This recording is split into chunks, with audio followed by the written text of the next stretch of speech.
Morning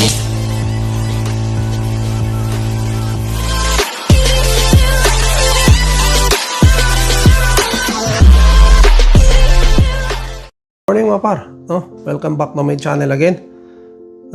Nandito lang tayo sa bahay mga par, no? Hindi tayo makalakad dahil maulan, no? Saka madulas talaga yung kalsada ngayon, yung daanan mga par, no?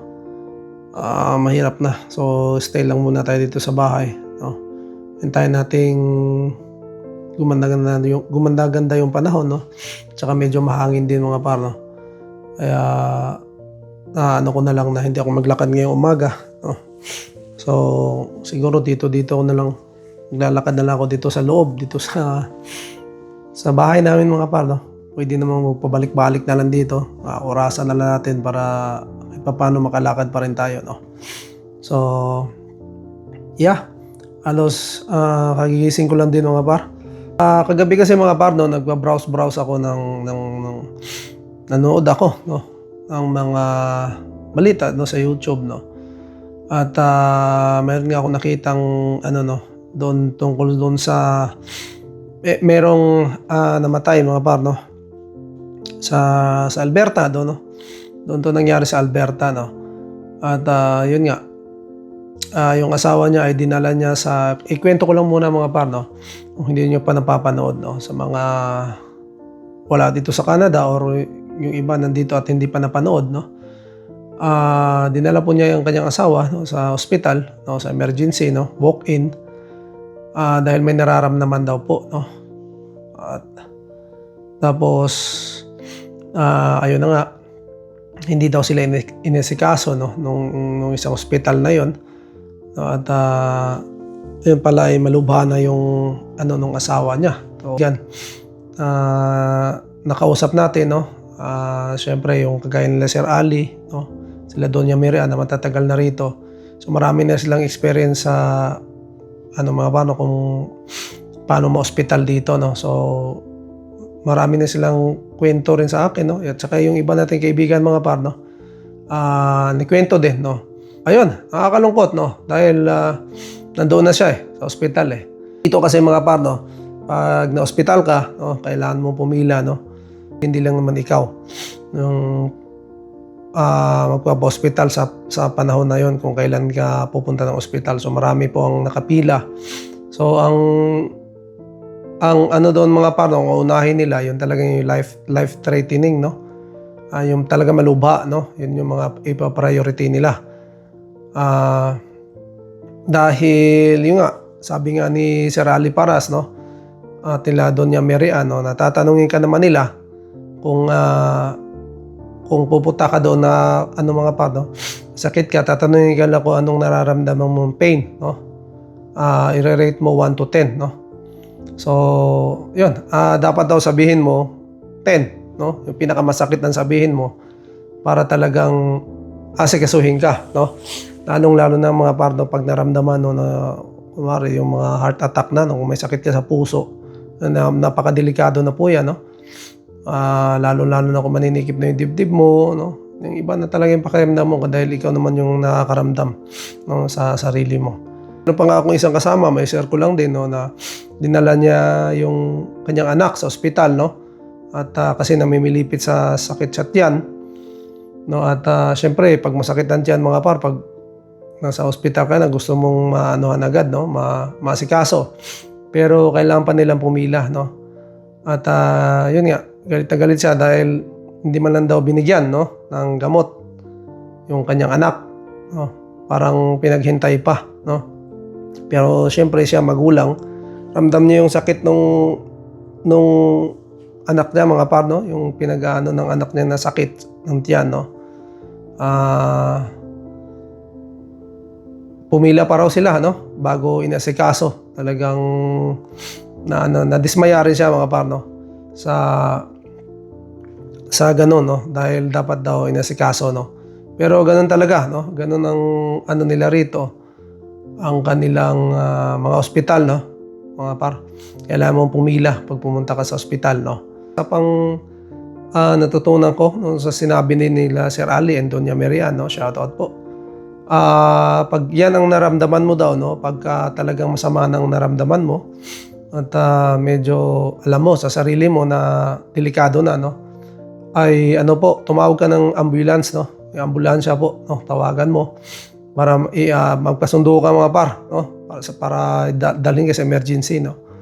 At yun nga lang, may bayad mga par, no, yung ambulance. Pero kung ako ang tatanungin kung mangyari sa akin yan, no, at sa tingin ko medyo delikado na talaga yung kalagayan ko, lalong-lalo na nga yung kung may sakit ka sa puso, no, kung may high blood ka, ay gano'n, no, gano'n ang gagawin ko.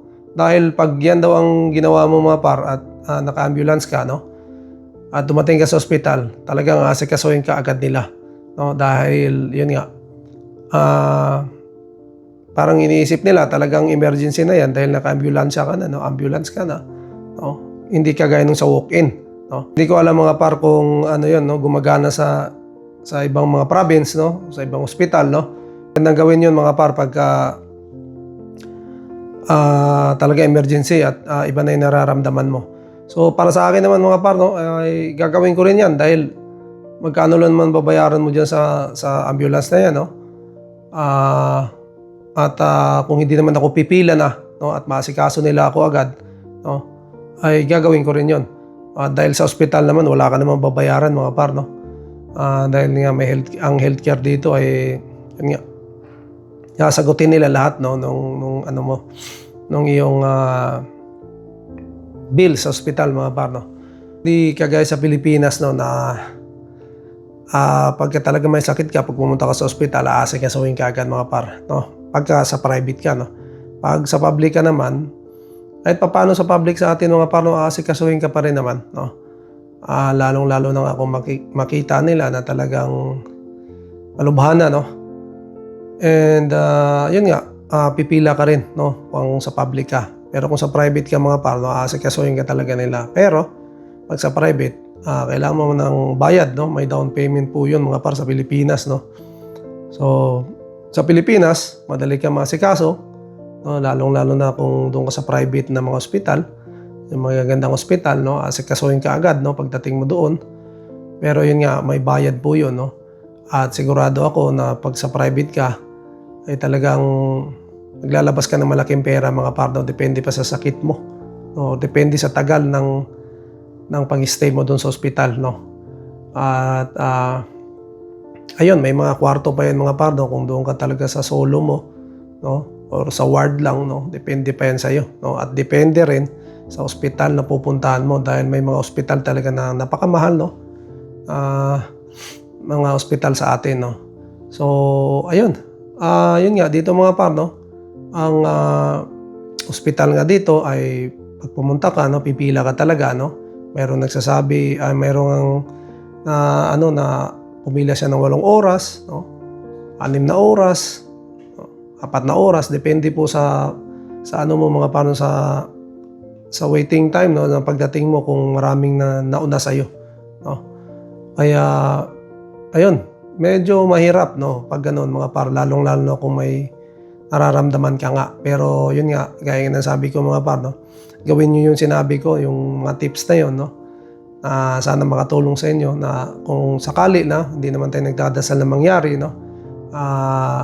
Alam niyo po yung gagawin niyo, no. At wag po kayo mahinayang kung kukuha man kayo ng ambulance, no. Dahil para po maasikaso ko yung agad, no, para hindi po kayo maghintay, no. Kung papipiliin ako mga par, no, kung yung healthcare ng Pilipinas saka dito, syempre dito mga par, no, dahil kahit na pumila ako, no, kahit na matagal akong pipila dyan, no, pero wala akong alalahan sa gastusin, no. Pagka na ospital ako, kahit gaano ako katagal sa ospital, kahit anong gawin sa akin, no, kahit anong mga lab na gawin sa akin, mga laboratory gawin, no, lahat ng bills ko ay wala po akong mabayaran, no. Yung iba, ang binabayaran mga par ay parking lang, no. Parking fee ng ospital, yun lang, no? Pero yung bills mo, lahat doon ay libre po, no. Yun yung napakaganda dito mga par, no. Yung mga nangyari, no, isang isolated case lang naman, no, na talagang hindi lang nasikaso or hindi lang nasis ng maayos siguro, no. At yun na nga, siguro marami din doon mga par, no, na naghihintay, no, na talagang kailangan din nilang unahin, no. Wala naman tayong naririnig na palaging nangyayaring gano'n, no, na may namatay, no, sa ospital, no. Pero dito talaga mga par, para sa akin, no, ay maganda, no. Maganda yung kanilang healthcare, no. Dahil lahat naman tayo mga par ay talaga mangangailangan yan, no, soon, no. Hindi naman bakal tong katawan natin, no. Talagang magkakasakit tayo. At depende pa nga kung anong sakit mo, no. Kung talagang malubha, no, ay talaga namang kailangan mo ng malaking pera diyan, no. At kung sa Pilipinas mangyayari sa inyo, no, hindi man natin nanano ang Pilipinas, no, mahal natin ang Pilipinas, pero pag doon ka nagkasakit na malubha, no, ay nako, talagang uubusin niyan yung pera mo, no, mga par. Yung healthcare natin, yung PhilHealth natin ay napakaliit lang po, no, sa bills mo, no. Halos wala nga, no, yung bawas ng PhilHealth sa pag nagbayad tayo ng bills. So halos ano yun mga par, labas lahat yun sa'yo, no. Pera mo lahat yun, no. Hindi mo masahan talaga yung PhilHealth dahil napakaliit lang talaga, no. Hindi katulad rito, no. Talaga naman na wala kang mabayaran. Marami na po nagsasabi mga par, lalo na kung manganganak yung asawa mo, no. Piliin ako mga par, no. Mas gusto ko pa rin dito dahil wala akong mabayaran. Dahil po nakaranas po ako, no, kay Heaven mga par, no, sa hindi nakakaalam, no. Si Heaven po ay ano po yan, no, premature, no, nung pinanganak yan dahil si Mrs. ay may hindi magandang nangyari, no. And then na-hospital po yan, no, month and 27 days si Inday, no, sa incubator mga par, no, dahil tinapos pa po yung talagang 9 months pa, no. At ayun, sa 1 month and 27 days mga par, no, pagpalagay na natin 2 months na lang siya doon, no, ay napakalaki po ang binayaran namin sa ospital mga par, no. At ayun, nabaon po kami, no, sa utang, no, sa ospital dahil mababayad ka sa ospital, professional fee na doktor, no. Yung mga gamot mo pa na binili, paano bukod pa doon sa bills mo, mayroon kang talagang dapat pera na naka-save, no, na sa'yo, kung magsabi ang doktor, no, bibili ka ng gamot or doon ka bibili sa mismong ospital ay napakamahal po, no. So medyo makakatipid-tipid ka kung bibili ka sa labas, no. At yun nga, pero kailangan mong maglabas ng pera talaga, no. So yan, sabihin ko sa inyo mga par, no, swerte lang at mayroon tumulong din sa amin, no, ng biyanan ko, no. And tuloy-tuloy rin yung sakay ko ng barko noon, no. Ano tayo, no, nakaswerte rin tayo sa panahon na yun, no. Tuloy-tuloy tayo ng sakay na naka-extend pa tayo. At umuwi nga ako mga par, no, at ilang wala pa siguro 2 buwan, no, sumakay ako uli dahil ang ospital po ay hinuhulugan namin, no. So hindi po namin nabayaran lahat mga par, no. So nag-collateral po kami. Tapos monthly na lang, no, naghulog-hulog kami. Po kami nakiusap sa kanila mga par, no, sa ospital. Installment mga par, no, dahil nung una ayaw nilang pumayag mga par, no. At yun, nakakaano lang dahil yung anak ko nga malakas na at hindi makalabas mga par sa ospital dahil hindi namin kayang bayaran yung bills namin doon sa ospital na yun, no. At pumunta nga kami sa accounting nila, no, at nakiusap kami mga par, no, na kung pwedeng installment, ayaw po nila pumayag, no. Hanap kami ng pera, no. Malaking halaga po ang kailangan mga par, no. Buti na lang mayroong nakapansin doon na parang head nila sa ospital at tinanong dahil ang anak ko nga ay napakatagal na doon, no. Magto 2 months na doon sa ospital mga par. Tinawag, no. Ako wala po ako noon dahil nakasampa po ako sa barko, no. Nakasakay tayo ng barko dahil kailangan nating sumampa para makabayad tayo doon sa pinagkakautangan natin. Si Mrs. at yung biyanan ko, no, at pumayag yung head nila, no, na mag-installment dahil kailangan ilabas yung anak ko dahil malakas na nga daw, baka doon pa magkasakit ulit, no. At wala nagawa yung accounting mga par, no, dahil head na yon Yung head kasi nag-ikot, no? So, yun nga, napansin niya yung anak ko na bakit hindi pa raw lumalabas na malakas na. Yun, nagpapasalamat kami doon sa tao na yun, no? Dahil talagang hirap kami, no? Hindi namin kaya bayaran yung bills na yun. Dahil napakalaki, mga par. So, ayun lang. I-share ko lang din yung karanasan ko sa Pilipinas, no? Sariling karanasan ko yun, mga par. So, 2 kontrata ko sa barko, no? Na puro extend para lang makabayad doon sa utang ko sa ospital, mga par, no? Dahil binabayaran ko po ang ospital tsaka yung professional fee na doktor, no? At napakalaki po yun, no? Pero thankful naman kami sa Inday, no? Okay na, no? Buhay naman, no? At yun, malikot na nga, nagpapasalamat ako, mga par, no? At siyempre na-survive ko rin yung mga panahon na yun, no? At kung wala nga doon kung hindi nga ako nakasakay sa barko, mga par, no? Ay talagang malabo, no? Talagang baon na baon ako. Hindi ko mababayaran yung ganong kalaking bill sa ospital, mga par. Dahil, mga par, pag inilagay ko si Inday sa public, sigurado naman ako na talagang delikado ang buhay niya, no? Dahil hindi siya masikaso agad. Kaya doon kami sa private, mga par, dahil talaga maasikaso ka. Pero yun nga, kailangan mo talaga ng pera, no? So, yun. Dito sa Canada, mga par, no? Kahit pumila siguro ako, kahit matagal, no? Walang problema yan, no? Dahil wala naman akong mabayaran, no? Doon sa nangyari, mga par, no? Yung sa topic natin ay isolated lang po yun, no? Bihira lang pong nangyari. Wala akong nababalitaan sa mga rito, mga par, na ganun nangyari, no? So, ayun, mga par, kung may alam kayo, no, mga par, no? Kung may alam kayo at may experience kayo sa hospital dito sa Canada, no, kahit saang province man, no, pwede kayo mag-comment dyan sa baba, mga par, no, para malaman din natin, para mabasa rin natin mga kababayan, no, mga nanood din dito. Tatagal na rito, mga par, no, marami na po yung experience talaga, no.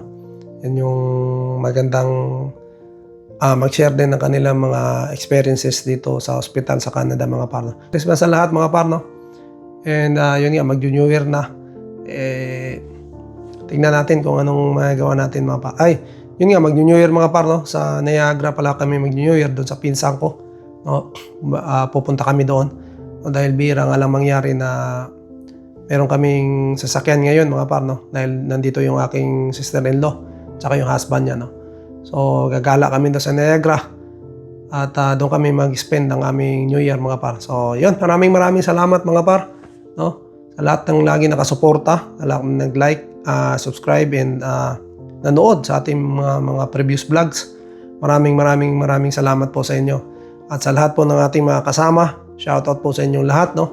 At syempre, gusto ko lang i-shoutout din, mga par, no, sila Pastor James and Ate Wilma and Ashley and Maclee, no. At sa lahat po na nakasama namin doon sa Christmas party kagabi, mga par, no. Nag-enjoy po kami. Marami po kaming nauwi ng mga gift din, no, pati si Inday. No, pati yung may mga nauwi pa kami mga pagkain din, mga par, no. Maraming salamat po sa inyo at nabusog po kami, no. Nag-enjoy po kami doon sa mga palaro nila, no. Tag din po ako doon, mga par, kaya abangan nyo rin po, no. Masaya po yun, no. So, shoutout po Pastor James and Ate Wilma.